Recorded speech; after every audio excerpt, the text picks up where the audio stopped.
You're listening to the Recovered Life Show, the show that helps people in recovery live their best recovered lives. And here is your host, Damon Frank.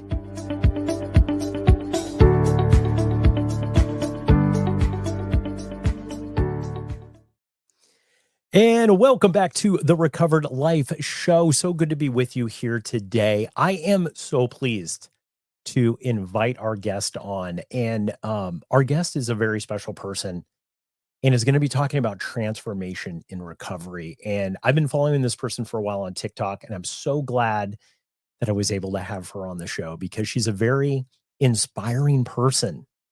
So without further ado, I'm just going to head right into this. Ennovy, welcome to the show. Thank you so much for having me on. You have no idea how honored I am to be on with you today.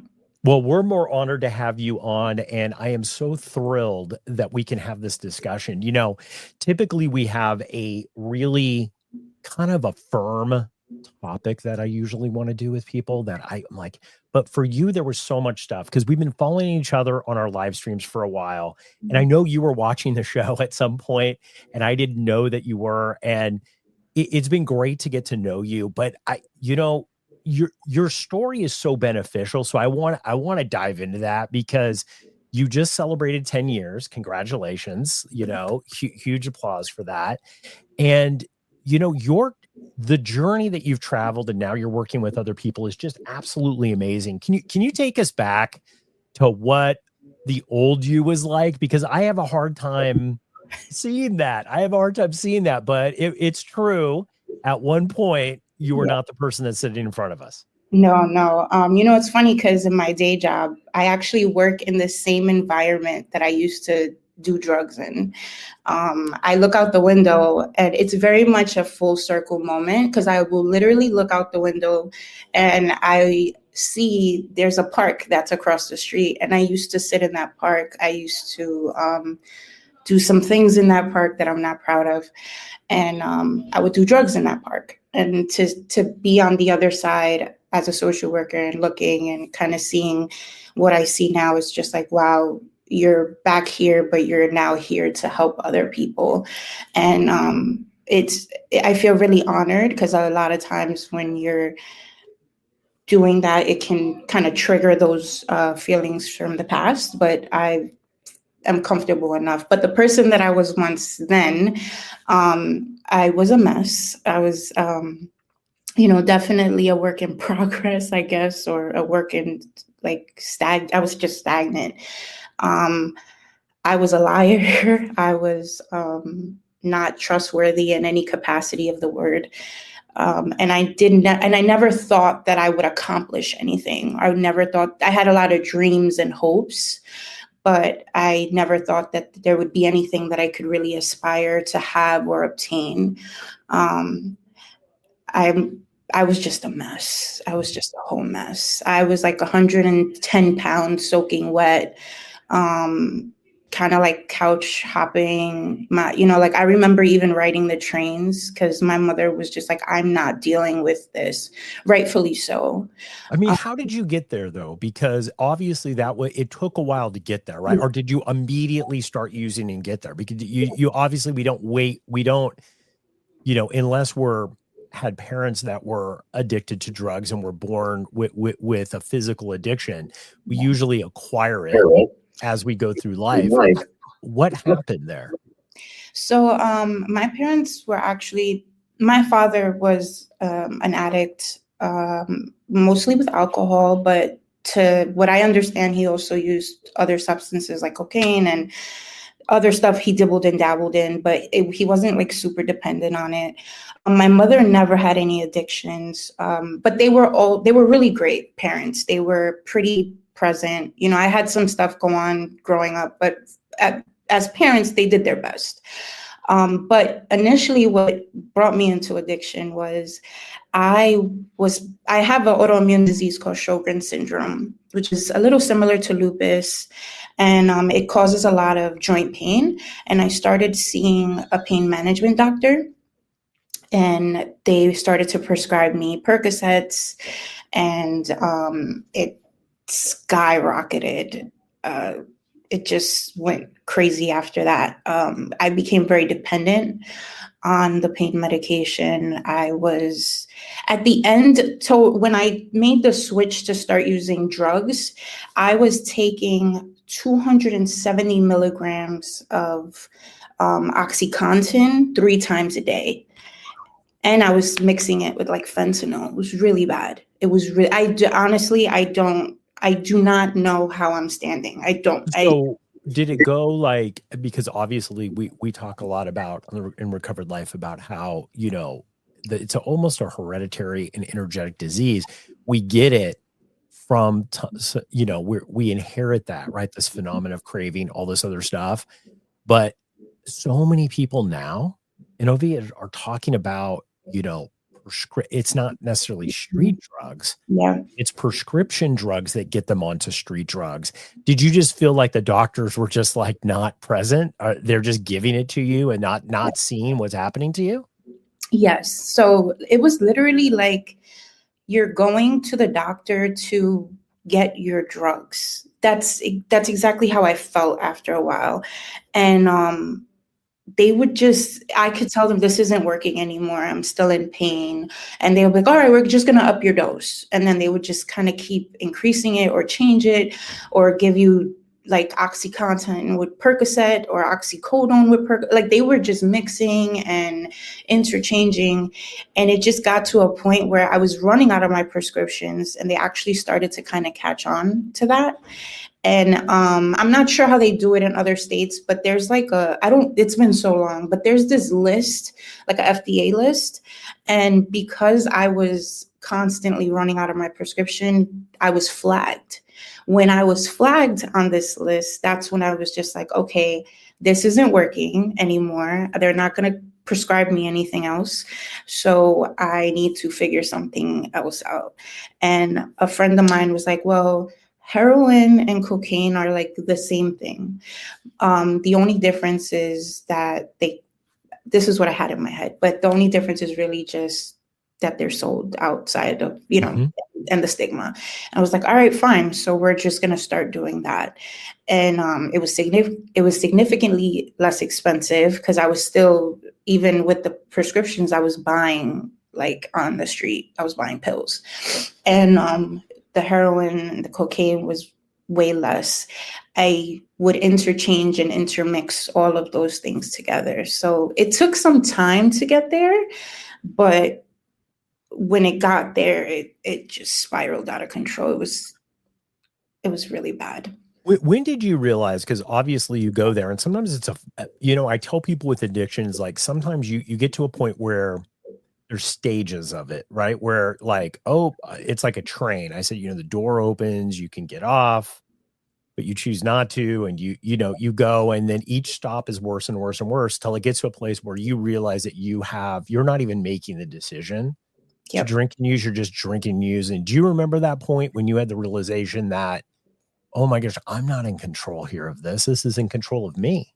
Yes. I went on vacation. I was in Puerto Rico for it was a family member's event, and I remember that I ran out of my prescription and I was so sick. And there's an area in Puerto Rico called La Perla, and it's very dangerous. And I was able to somehow finagle one of my family members going over there to get me drugs.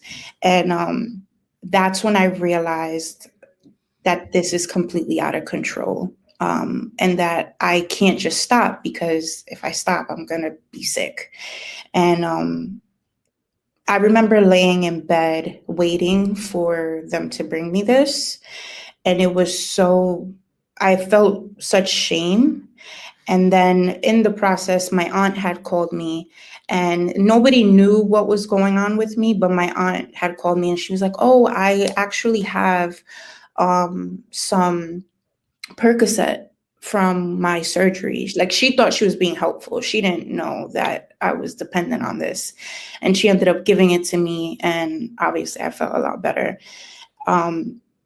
But even with that, right? So I knew, and this is something I've never shared this with anybody. Not even the people I was on vacation with didn't even know that I had asked my cousin to do this. So I remember my aunt gave me the medication, and I still wanted the drugs as well. And I still waited for them to bring me the drugs. So it kind of clicked in my head, we have a problem. We have a really, really, really big problem here. But I wasn't ready to stop. It wasn't. How long did it take from having that realization of the awareness that maybe something's not right to, wow, it's really not right? It was about a year. It was about a year. So I had a lot of crazy moments. I had a really, really horrible, I had stolen once. From what really did it for me was maybe 6 months later, I had stolen my mother's rent money, and I helped her look for it. And it was the most shame I've ever felt. And just in case anybody's wondering, I did finally pay her back. I'm kidding. I did. But it was probably the most shame I've ever felt, because I really helped her look for this money. I was picking up the cushions. I was looking through bags, and this whole time I had it in my pocket. And the manipulation that I came to was just, it was like I was the devil. I'm helping my mom look for this rent money that I have in my pocket, and the rent was due. And I just didn't care. I had no care. I had no concern for anything, even the rent. And that was kind of when she caught on to that. She was just like, I can't keep doing this with you anymore. And, now looking back, it was probably the best decision. But it was around that time where I really lost control. And then 6 months after that was when I kind of had my moment where I was like, I need this. This got to stop. This is it. We always talk, and a lot of times on the live stream for Recovered Life, we talk about the moment in which things change and you're stuck, and you just can't get unstuck. And you're just in that cycle over and over and over again. And I know for me with alcohol, there was a decisive moment where I felt like I had a divine intervention, right? Where I call it a supernatural intervention. And I know your story is interesting regarding that. So I'd like to talk with you about that, because a lot of people won't ask for one and they don't get one, right? And a lot of people have a garden variety one where they don't even realize they've had one. Like on the live stream, we talk to people all the time. I'm like, wow, you accidentally called your friend and not your dealer, and he was in recovery too. Like, that is a supernatural intervention. And my thing, what happened? Take us back to that day and that time where you're like, you know what? Something's going to shift here. So it was actually my birthday. It was February 3rd, 2015. And I was experiencing withdrawal symptoms, and I was just feeling like I can't do this anymore. I want to kill myself. And my dealer called me and was like, hey, I got some new stuff. Do you want to try it? And of course, I jumped at the opportunity, of course. And something in me, however, felt a lot of guilt. And while I was waiting for him to show up at my house, I called a rehab. And I said to myself, if they answer, I'll go. But I knew they weren't going to answer. It was like 7:30 or 8:30 at night, some weird time like that. And I left a message. And I remember I was in the bathroom and I looked up and I said, God, I'm giving you 20 days. I don't know why I came up with this number for the life of me. I don't know why. And I said, I'm giving you 20 days. And if in 20 days you don't get me into some sort of rehab, I'm going to kill myself. And 20 days later, on February 23rd, 2015, I was sitting on the bathroom floor. During those few weeks, I went through a bender, like a complete bender of drugs. I had overdosed a few times, ended up in the hospital, left the hospital. It was a mess. But on February 23rd, I was sitting on the bathroom floor, and I had pills in one hand and the phone in the other hand. And I remember I looked up and I took a deep breath and I started to put the pills in my mouth. And in that moment, it was like 5:30 at night, the phone rang. And it was the rehab. And, sorry. that was a very supernatural moment for me. It was definitely the creator telling me, you tested me, huh? And here I am to deliver. And she's the woman, I'll never forget, she seemed almost frantic. And she was like, hi, we have a bed available. Is there any way that you can get here now? And I remember just leaving. I just called a cab, I left, and I went to rehab. And I remember my withdrawal symptoms were so terrible, they had to sedate me. And I said to myself, if I can get through this part, I'm going to dedicate my life to recovery. And that is where we are now.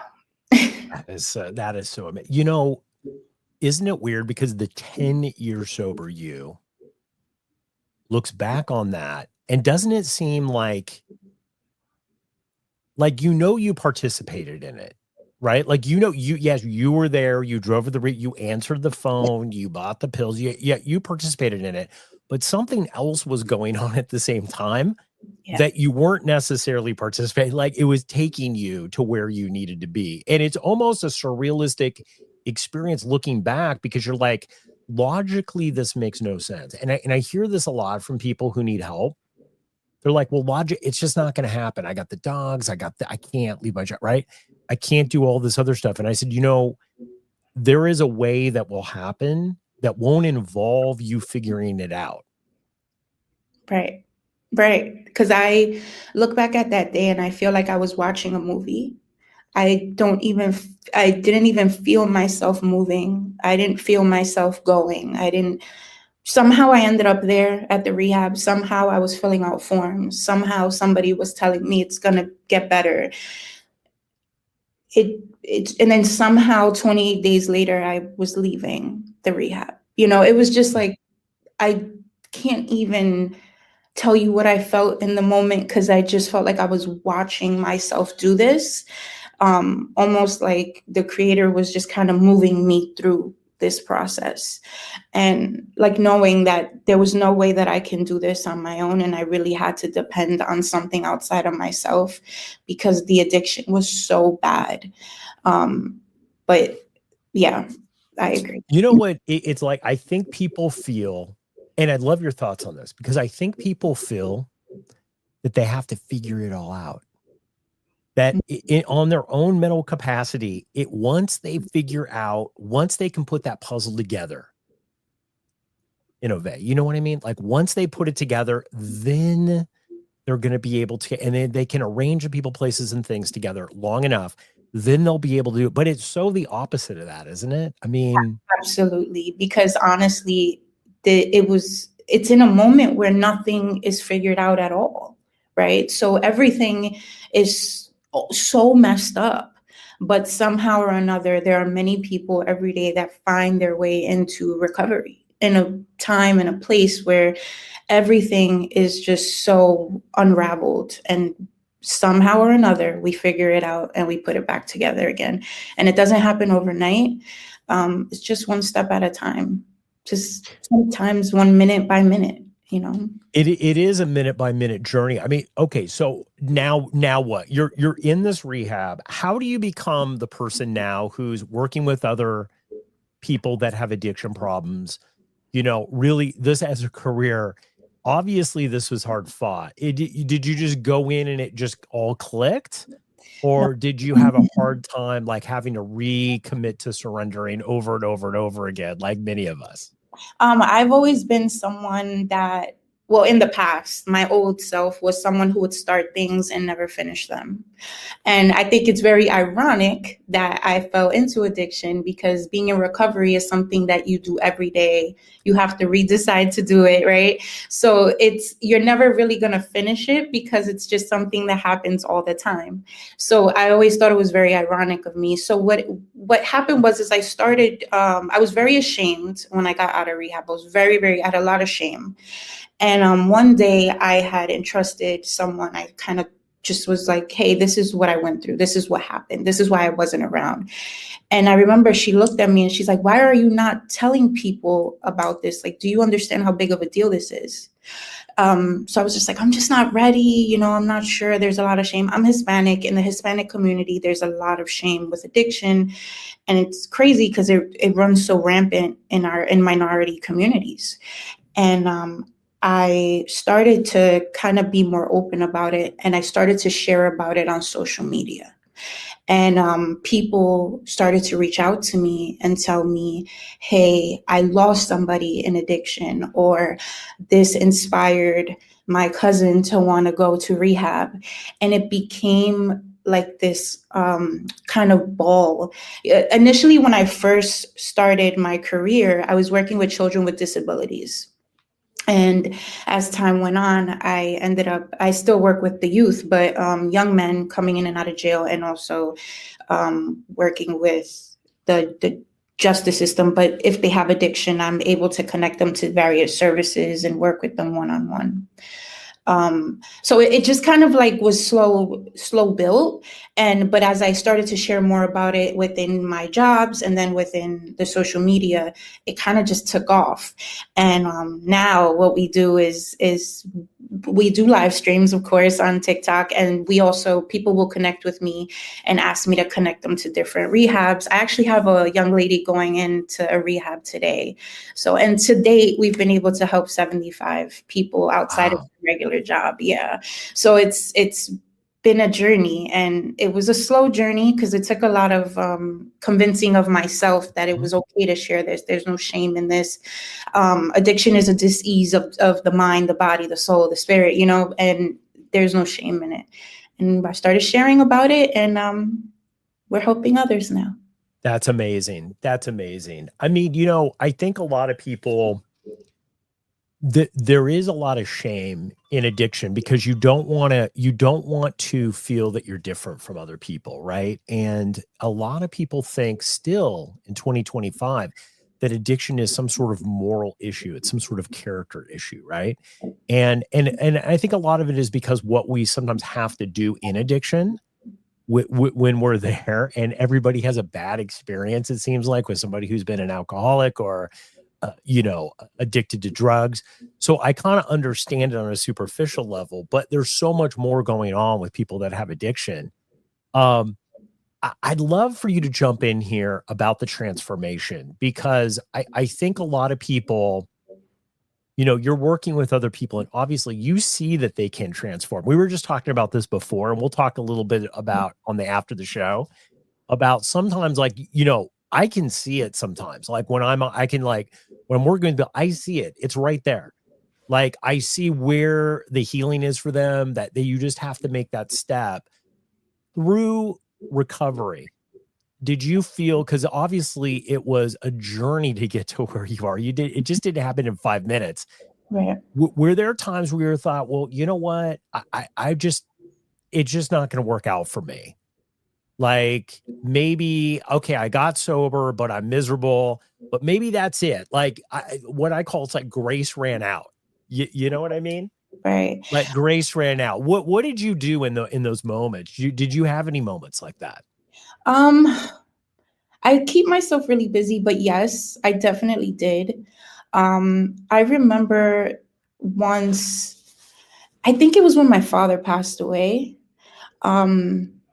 where I felt numb, just very numb. I was a new mom.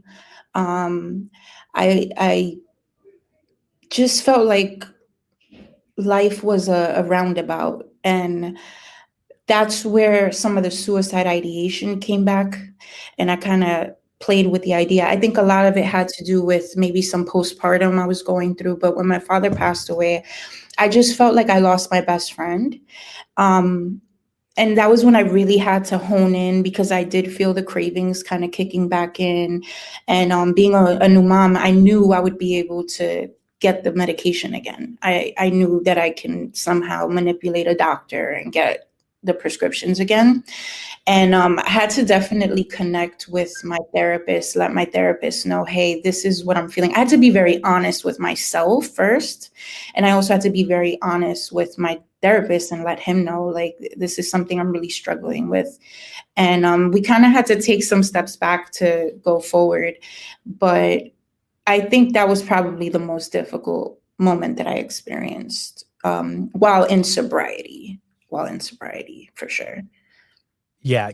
I think getting other help, whether you're in a 12-step group or, a church group or however you get sober, I think, exploring other help, because there's going to be ups and downs, right? Like there's going to be ups and downs in the transformation. Sometimes you wake up and you feel good. Other times you don't feel good. What I really love about you is anytime you ever have a problem, if I hear you on TikTok, you're always really talking about the solution, about what actions you need to take in order to get out of that feeling. Can you talk a little bit about that? Because a lot of people feel stuck. They feel like, hey, this is going to be forever. I'm always going to feel stuck. And I try to tell people, no, you know what? You're going to feel stuck a lot in your recovery. It's okay to feel it. It's what you do with it is really the important part. I'm really against the victim mindset. That's easy for me to say, being on like the outside looking back in. I've always been a very no, that's not true.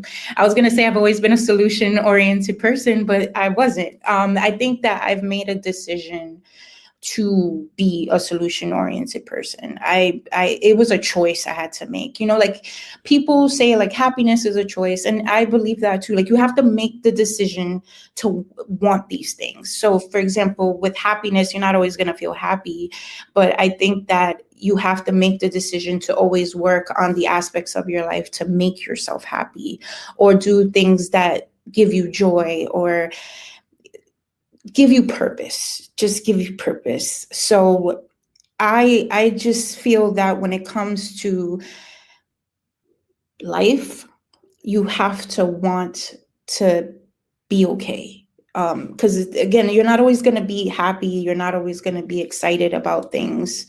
I think that that's a far-fetched way of thinking. But if you make the decision to want to find a solution and keep working on yourself and keep self-evaluating, maybe that's just what works for me. It's just a choice that I've made, and I try my best to share about that. I love that. Because you are the chooser at the end of the day, right? Like this is the thing that I think a lot of people think. They believe that their feelings and their thoughts and, addiction thinking, they believe that is them. But really, as you get sober, you realize that that's not you.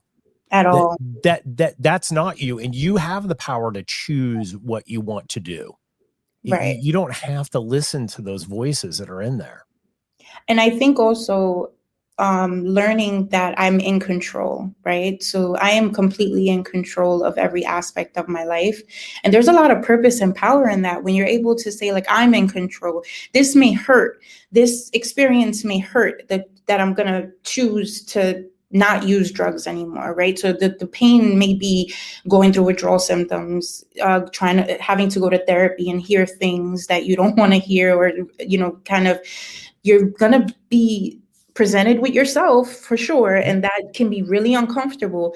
But at the end of the day, we are in control of the choices that we make. And that gives a great deal of power to the self, that you choose everything from here on out. Your drugs are no longer in control of you. You are now in control of your own self. And that gives you the power to do whatever you want to do. And there's something really powerful and encouraging about that. There is, absolutely. What would, in closing here, what would be your message to people who just feel trapped and feel that they can't do it? They go, I'm looking at Ennovy and she's got all of her stuff together and looks so happy and everything. That's her. Yeah, Damon, you're sober. That's you. I see it in other people, but I really just don't think it's possible for me. And I talk to people all the time. They're like, it's just not possible. What is your message to that person right now that might be listening to this? That recovery is definitely possible. And I know that that's easy, right, for me to say, but I would tell people, just consider it. Just think about it. Just a small consideration to what recovery could bring. And I always tell people, imagine what your life would be like sober, and write that down. sometimes when you write things down, they become very real. And that may stick in their head, and it may remind them that this is definitely possible. But I always tell people who really say like, no, I don't think I could do this. I always ask them, just give it a consideration, just give it some thought. And then I try to check back in. So I would just say, consider it. That's such a great message. Thank you so much, Ennovy. I mean, this has been an amazing, I feel inspired when I talk to you and when I watch your live streams. Guys, we're going to put how to get in touch with her and how to get, follow her on TikTok. We're going to put that all in the show notes. And if you're a Recovered Life Plus subscriber, you're going to get the after the show that we're doing right after this. So hold on, Ennovy, and we're gonna go after the close of this. We're gonna do after the show. Head on over to Recovered Life TV to find out more about her and more about recovery. Thank you so much for coming on today. Thank you for having me. I really appreciate it. Bye. Hey, if you like this episode, think about supporting us by becoming a Recovered Life Plus member. At Recovered Life TV, we're not just delivering premium recovery resources, we're empowering you with the knowledge and tools that make a real difference in the quality of your recovery. By subscribing, you gain access to ad-free content, expert insights, exclusive video and audio segments, special projects, plus so much more, all while supporting our mission to spread the recovery message far and wide. Whether you're seeking to deepen your understanding or stay updated on the latest addiction and mental health recovery trends, Recovered Life Plus is for you. Subscribe now and start living your best recovered life. Just go to recoveredlife.tv and become a Plus member today.